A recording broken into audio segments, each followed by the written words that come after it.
Let's talk about this Soulja Boy versus Chris Brown.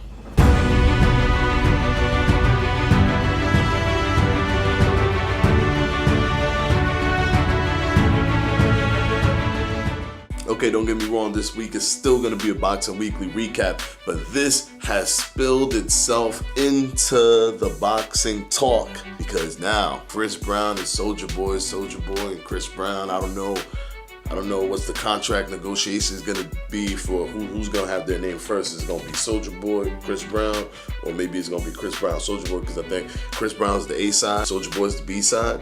So I think Chris Brown's going to have his name in the front. So it's going to be Chris Brown versus Soulja Boy, and it's going to be Brown Boy. Brown Boy, that's a hashtag Brown Boy. That's how it's gonna be when you search everything up, when you want to look for this pay-per-view fight that's gonna be explosive. It's gonna do about 50 million pay-per-view buys. This is absolutely ridiculous. This is absolutely ridiculous, but entertaining as hell. And that's the thing. This is the world we live in. We live in entertainment world. I seen Clarissa Shields tweet, I can't believe they're gonna make this Soulja Boy versus Chris Brown fight. Man, I could be both of them. Clarissa, you could be both of them easy, very, very easy, with no problem if you were to get into a boxing fight with them.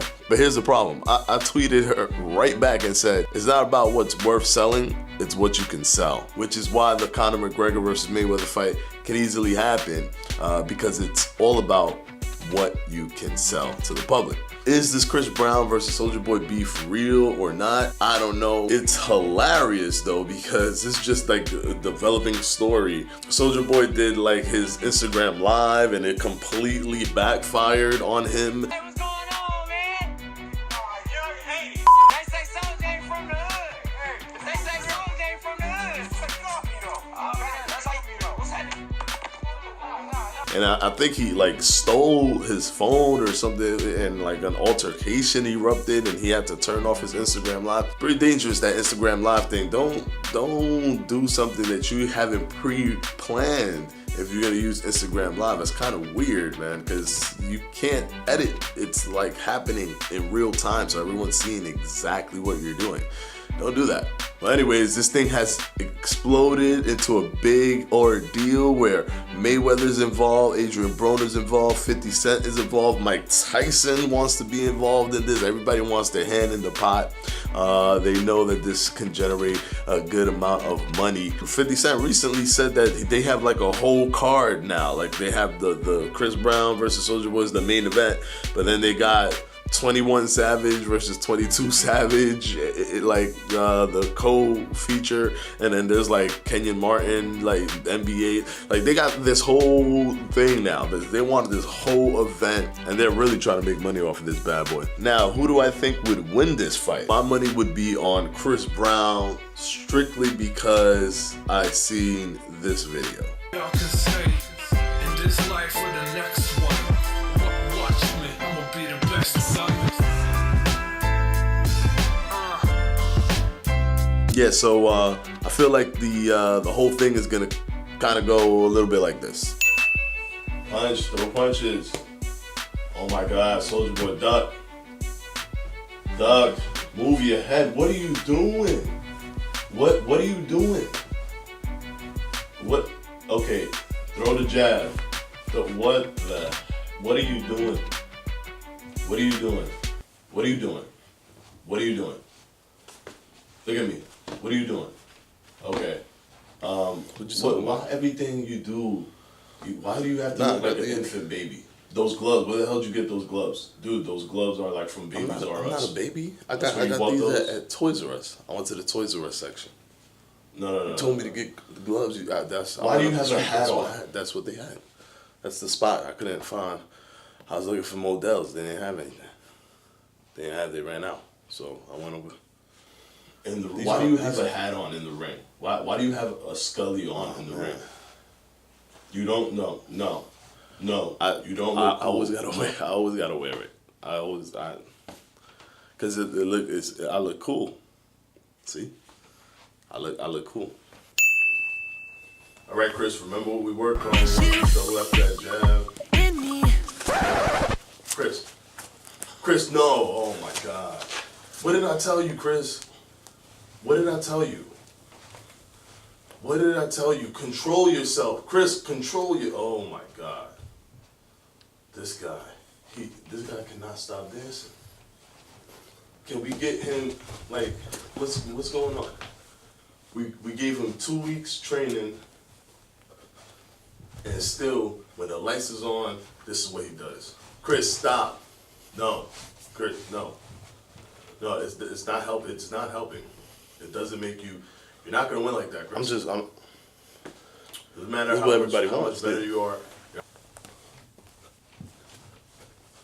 No, that's not. You need to fight the urge to dance, Chris. I can't do. That's not going. Right. It's not going to help me, right? It's just natural. Stop. Come here. So, no pay-per-view needed. You don't got to spend your hard-earned money. I just predicted the future for you. That's exactly what the fight is going to play out like. Yeah, it's going to play out just like that. Mayweather's supposed to be training Soulja Boy. Adrian Broner or Mike Tyson will be training Chris Brown. So, there you go. I talked about it. Now, in boxing-related news, we have Sergey Kovalev, who wants to add a Russian trainer to his team. Now, I find this to be very, very disrespectful to his trainer, David Jackson. I think he maybe feels that David Jackson didn't give him the right instructions in the fight with Andre Ward, which led to his loss. But the thing about that is, don't you think you won the fight? If you think you won the fight, then why do you have to add a different element to your training? Why do you need an extra person? Why the shift? Why the change? If you won, just go in with what you already have. Just try to go in for the kill, right? In my personal opinion, if you watch that fight, he was pretty disrespectful to David Jackson throughout the entire fight. I mean, there was one time where David Jackson didn't understand what he was saying, and he wanted his mouthpiece to be rinsed with water, and like David Jackson was trying to put the mouthpiece in his mouth. The ringside enforcement people were telling David Jackson, "Hey, you gotta hurry up! The bell rang." And David Jackson's like, "Here," and he's like, "No, you idiot! No! Put water, like rinse it!" Like, he was pretty disrespectful. I don't think he really respects David Jackson the way he should, but it's whatever. He wants to go ahead and add another trainer. By all means, it just shows me that he doesn't really feel 100% that he won that fight. Because if you feel like you won that fight, you just go in with the same thing, and all that confidence should still be there. You shouldn't feel like you need to switch things up. That's just my personal opinion. Now let's talk about Manny Pacquiao. Why is Manny Pacquiao now fighting Terrence Crawford? They're trying to price themselves out of a Terrence Crawford fight, because Michael Conce immediately comes out and says, "Hey, if you want Manny Pacquiao to fight Terrence Crawford, you have to give us $20 million guarantee." Without the pay-per-view cut yet, $20 million guaranteed, and then we'll go ahead and fight Terrence Crawford. You're trying to make it hard for Bob Arum, aren't you? You're really trying to make it hard for Bob. So then what does Bob Arum go ahead and do? Oh, you know what would be a good fight? A good fight would be Manny Pacquiao and Jeff Horn. Ooh, that's gonna be a really good one, right? Right? Why is nobody smiling? Why was that's exciting. Bob, who are you kidding? That's not the only people that are excited about that fight is you and Jeff Horn. That's it. Not even Manny Pacquiao's excited for that fight. How about we get the Terrence Crawford fight? How about we give the fans the fight that they deserve? Terrence Crawford versus Manny Pacquiao. Or if you just feel too worried about Terrence beating Manny, which makes no sense at all because Terrence is your future guy and Manny is your old guy.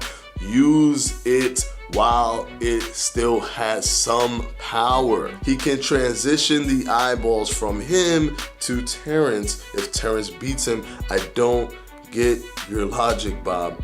Manny's on his way out. What is wrong with you? Do you want to kill Top Rank? I'm not understanding your logic right now. And Brandon Rios thinks that Manny Pacquiao should move up and wait and fight Canelo Alvarez or Gennady Golovkin. Yeah, in other news, it looks like Sean Porter and Andre Berto are gonna get into it. That will be a good scrap, actually. That fight makes a lot of sense for both fighters, because if Andre Berto could beat Sean Porter, it kind of puts him in the mix a little bit more. It'll make him more of a contender if Berto beats Sean Porter, because, you know, he lost to Victor Ortiz, he lost to Robert Guerrero, he lost to Mayweather. You know, it'll bring him back into conversation as opposed to where he is now. And if Sean Porter beats Andre Berto, then it also elevates him back into the winning cycle with a decent name, so that it puts him back on track. So for both fighters, it makes sense.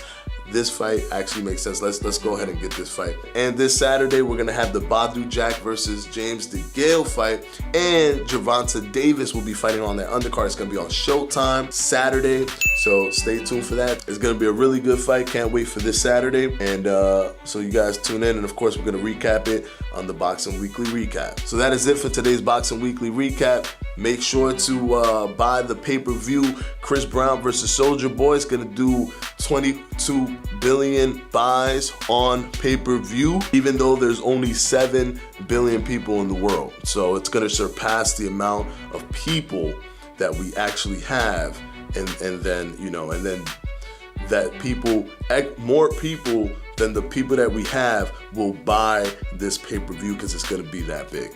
Peace out. Y'all can say in this life